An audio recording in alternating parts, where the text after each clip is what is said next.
Hi everyone, welcome to my channel.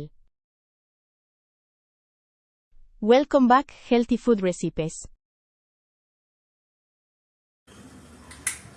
Vadacurry எப்படி செய்யறதுன்றது சொல்லித்தரேன்.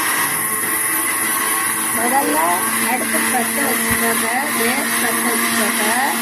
அந்த கடாய் வைக்க, கடாய் வச்சுட்டு எண்ணெய் விடுங்க. எண்ணெய் விட்டுட்டு அதுக்கப்புறம்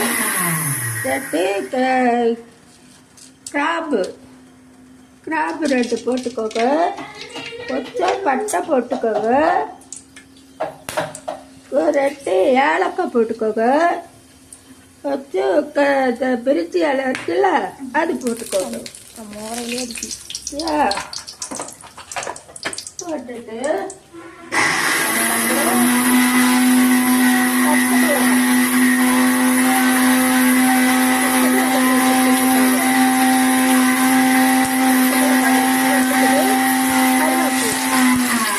கருவேப்பிலை போட்டுக்கோங்க. கருவேப்பிலை போட்டுட்டு வெங்காயத்தை போட்டுக்கோங்க.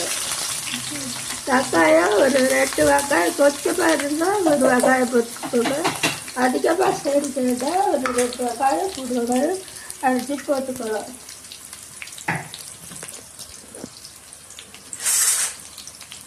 அரைச்சி போட்டுக்கலாம். சரியா? நல்லா வதக்கணும். வெங்காயம் வந்து நல்லா வதக்கணும். நல்லா வதக்கிறதுக்கு ஒரு துளி உப்பு போட்டுக்கோங்க. ஒரு துளி உப்பு போட்டுக்கிட்டா வெங்காயம் சீக்கிரமாக வதக்கிடும்.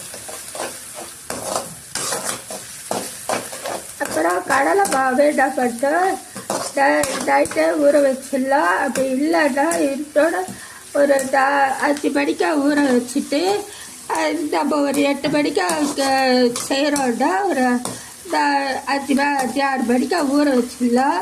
ஊற வச்சுட்டு விட்டு மிக்சியில் கொஞ்சம் சோம்பு, கொஞ்சம் சீரகம், ஒரு பச்சை மிளகாய், கொஞ்சம் இஞ்சி, அதை எல்லாம் போட்டு நல்லா அரைச்சிக்கோங்க. அது கொஞ்சம் கொரப்பாக அரைச்சிக்கோங்க. அரைச்சிக்கிட்டு அதை வந்து அப்போ சுட்டும் போடலாம். நான் இன்றைக்கி சுட்டு போட போகிறதில்ல. அதை வந்து நான் வேக வச்சு தான் உங்களுக்கு வடகறி செஞ்சு காட்ட போகிறேன். ஓகேயா? வெங்காயம் நல்லா வதக்கணும். வெங்காயம் வதக்கிறதுக்கு கொஞ்சம் நேரம் ஆகும். வெங்காயம் வதக்கட்டும். வெங்காயம் வதக்கிறதுக்கு இந்த இஞ்சி போடணும். இஞ்சி பூண்டு வச்சுப்போம் இல்லையா, அது ஒரு 2 ஸ்பூன் இஞ்சி போட்டு போடணும். போட்டு நல்லா வதக்கணும். நல்லா வதக்கணும். அந்த இஞ்சி பூண்டு வாசனை, வெங்காயம் வாசனை அதெல்லாம் நல்லா போகிற மாதிரி நல்லா வதக்கிக்கணும். நல்லா வதக்கிட்டு நல்லா வதக்கணும். Don't forget like, please. Subscribe பண்ணிக்கோங்க. Thanks for watching.